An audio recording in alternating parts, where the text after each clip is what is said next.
All right, everybody, I am super excited that we're going to be doing this live stream here with Jessica. We are going to talk about some stuff that is super, super important to us and hopefully to you, which is trying to save a whole bunch of time in your content creation journey.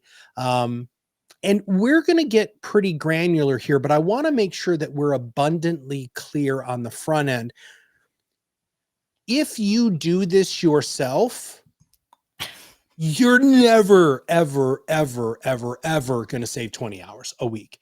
You're just not. I'm sorry.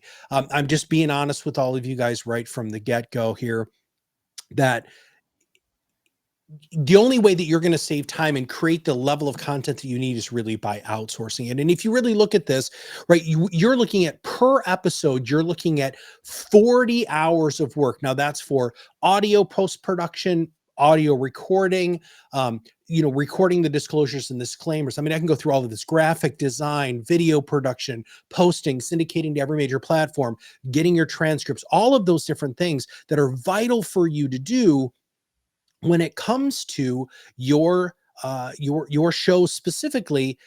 It is about 80 hours worth of work for you to execute an incredibly high quality show.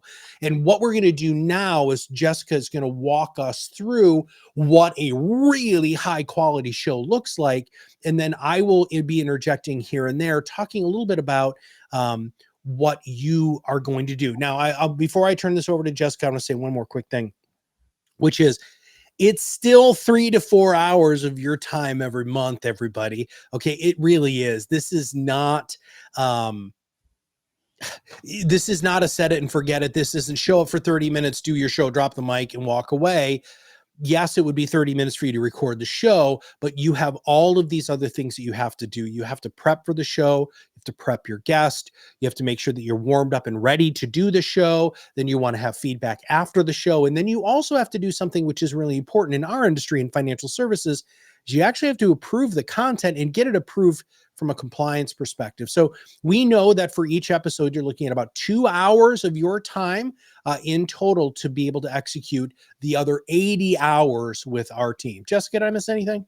I don't think so. And of course, what you're saying is absolutely correct. And what we're going to talk about today is how, if you have your own podcast, you could still save a significant amount of time by atomizing it and getting more content out of that podcast.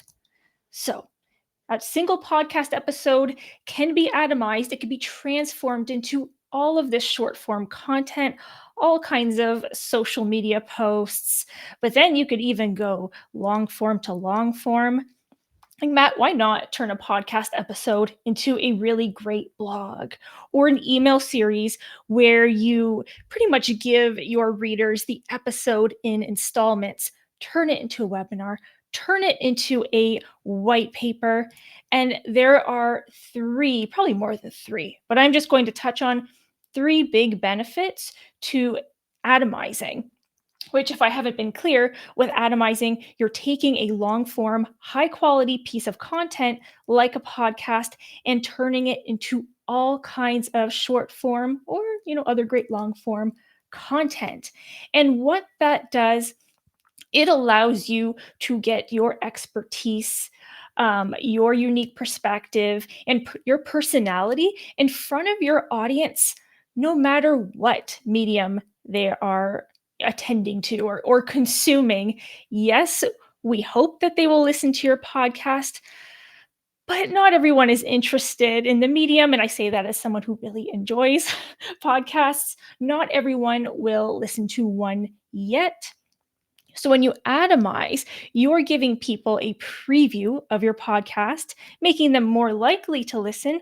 Or if they don't want to, you're still getting your expertise in front of them either way, without spending all this effort trying to convert people into podcast listeners, because that is the wrong focus. You want to, number two, cater to your audience. Give them the content they want, make it easy for them to consume. And increasingly, Matt, that's short form content, which you're going to see some of that in our example. And then I would be remiss to not say that atomizing saves you time because you are putting most of your effort in up front to create a high quality piece of content, which then turns into all other types of content. Let us keep going and look at an example. Oh my gosh, one of our amazing clients of our managed influence acceleration service. This is Josh Leonard, host of Relax It's Retirement podcast. He gives tips for retirement planning and taxes for people who are nearing retirement.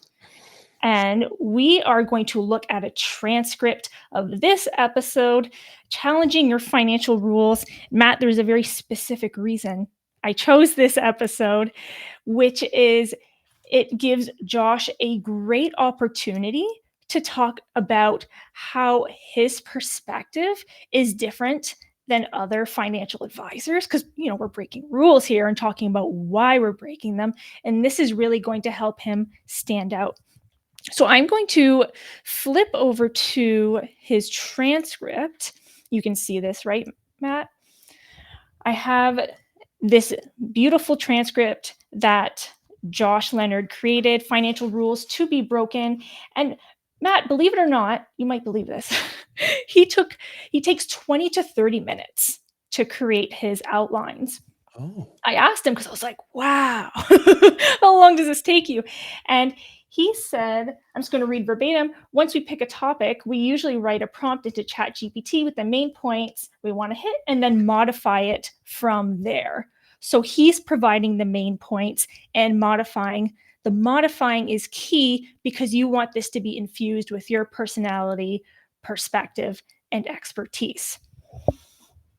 Now, this, as a financial advisor, this outline is a worthwhile investment of your time. This is where I believe you should be spending the most of your effort because this is what's going to translate into that high quality strategic podcast that you can then turn into other types of content. Now, to make the outlining really, to end up with something really compelling, consider our perfect content formula, which is storytelling, entertainment, education, and call to action. Go through and make sure for your talking points, so let's say under each of these, you are hitting those with the call to action at the end. And I really like the way Josh has laid this out. It's a bit of a personal thing, right, Matt? How you lay out an outline.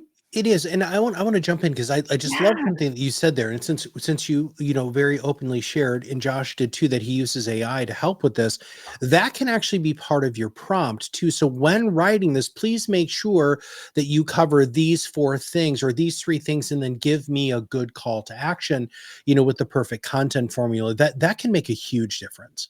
Exactly. And as you're creating this outline, think about it from a content atomization standpoint. That's why we're sharing that formula with you today, because when you already have the storytelling, the education is going to be all throughout, the entertainment, you are going to end up with all of these moments that you can turn into, let's say, really great video clips or an email newsletter. And you can even take it a step further and plan throughout it. Let's just say number 2, maybe they're going to talk about, I'm just making this up, their first experience with a credit card. Josh could plan to tell that story in, between 1 and 2 minutes. So it makes for a really optimally length video for social media. So I'm sorry. I just want everybody to hear how important what you just said was, because when you're planning your content, if you start thinking of your content creation journey as something that's just a little bit more than just getting behind a microphone and a camera and doing a show, and you start thinking about the fact that, hey, I want to tell a 1 minute, 30, 90-second to 2-minute story that then I can go ahead and clip and use on Instagram or TikTok or Facebook or LinkedIn, right? That's really, really important for you to keep that mindset open and plan that on the front end. And in fact, and I know you're going to show some of this, Jessica, but if you actually follow Josh's show and follow him on YouTube specifically, and look at his shorts, They are very well planned. Like they're very well planned. They're very well placed. And this is that next level stuff that we want you to get to, not just as a client of ProudMouth, but also as a person who's creating content in this marketplace, because it's vitally important for you to have that plan. So Jessica, I just didn't want people to gloss over that, because that was a really, really important thing to say. Oh, I appreciate it. I appreciate it. Okay, let's see this episode coming to life. Here it is. It's published on Blueberry and syndicated to major podcast players. But that is not all.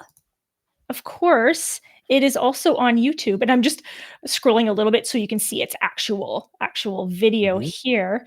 And Matt, I'm afraid to ask, but if Josh or a professional, an advisor, were to create YouTube videos like outside of the podcast, we're talking about new content, how long is it going to take them to edit?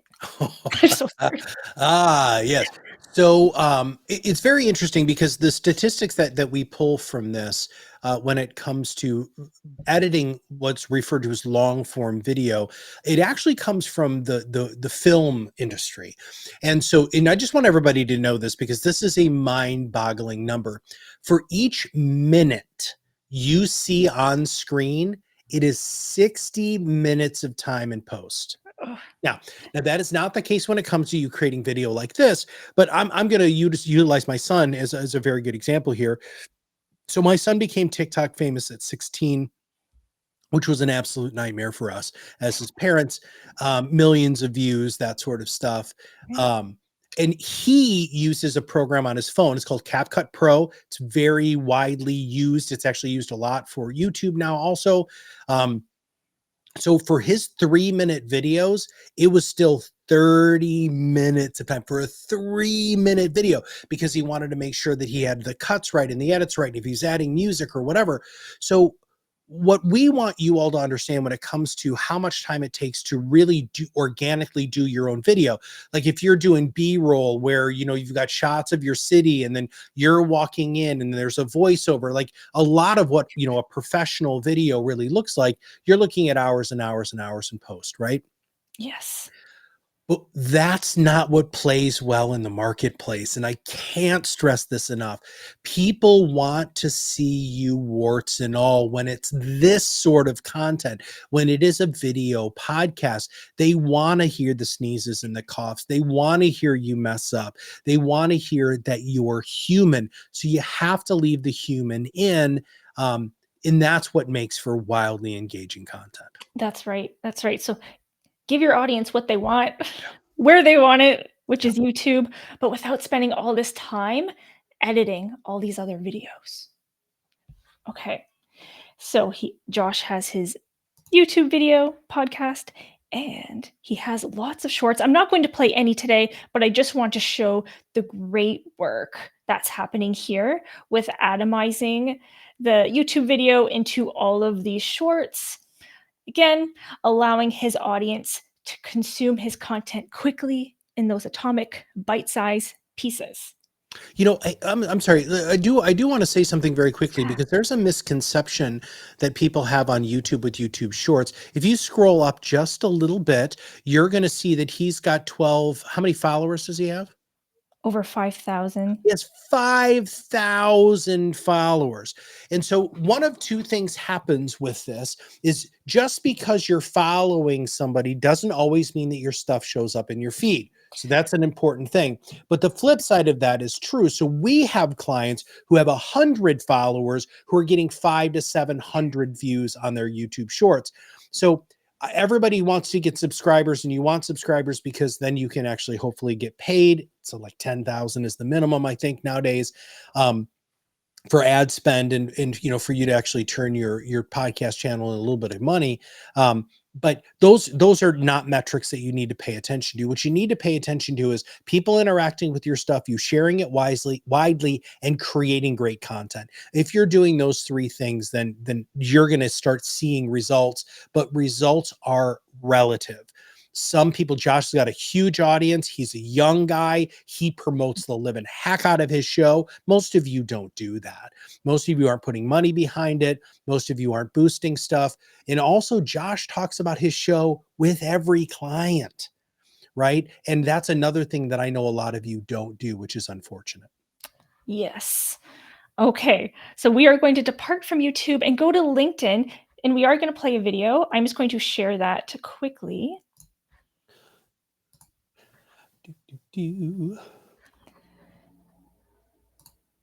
Okay, here we go. All right, I'm going to.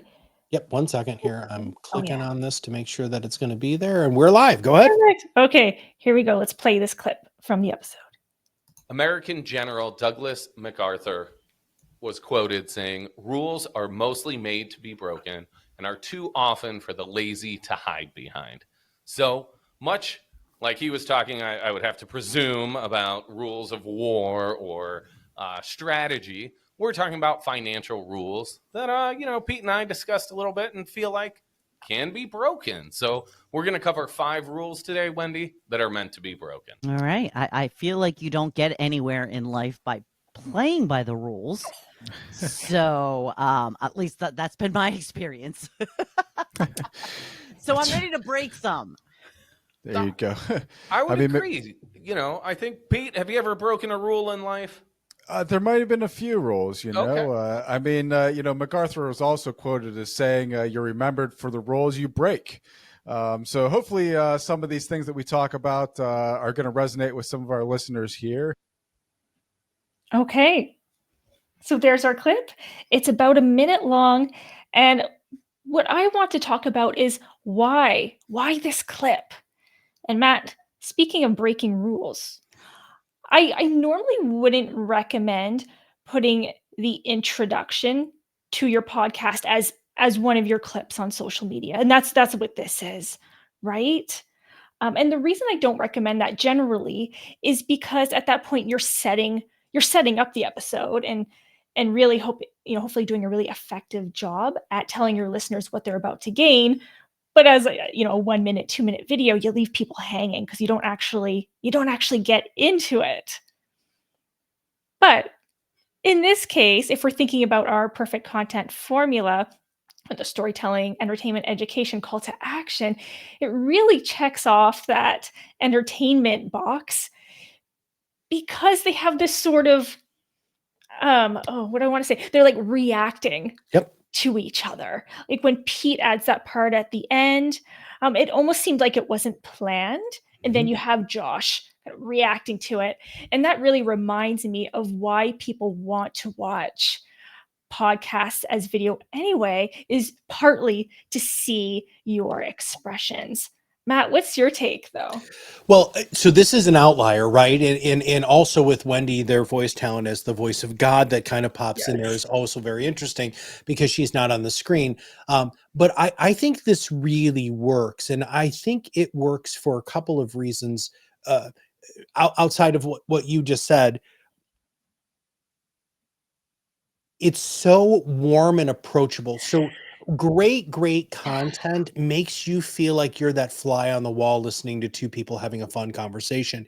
And that clip embodied that 100%, right? It totally did. And I absolutely love that. But I also think it was a risk that they took that I'm glad that they took because, again, we usually find clips after they're warmed up, right? They're into the show, 5 to 7 minutes, and, they've really actually had a great conversation back and forth. And then we start finding the gold, right? Well, when you have a great company in your corner, we do produce Josh's show.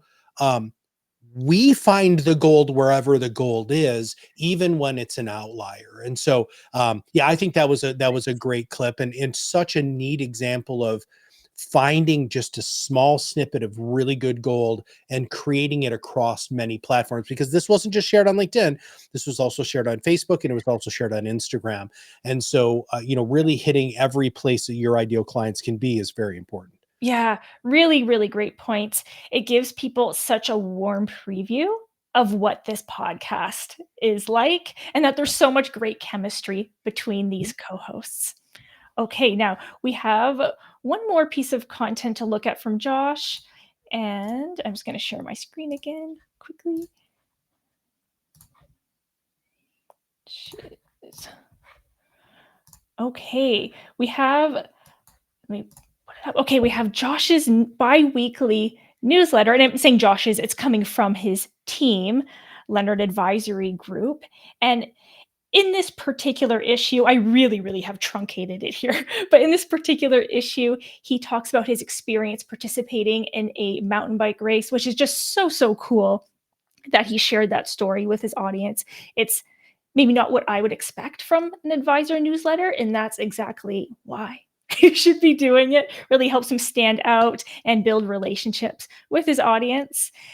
And I've listed the main components of the newsletter here. There were a few sections, and then at the top, he talked about the mountain biking race, and then in the PS line, he plants the seed for in the next newsletter, there's going to be a podcast recapping the race. So atomizing content, it's just a lifestyle.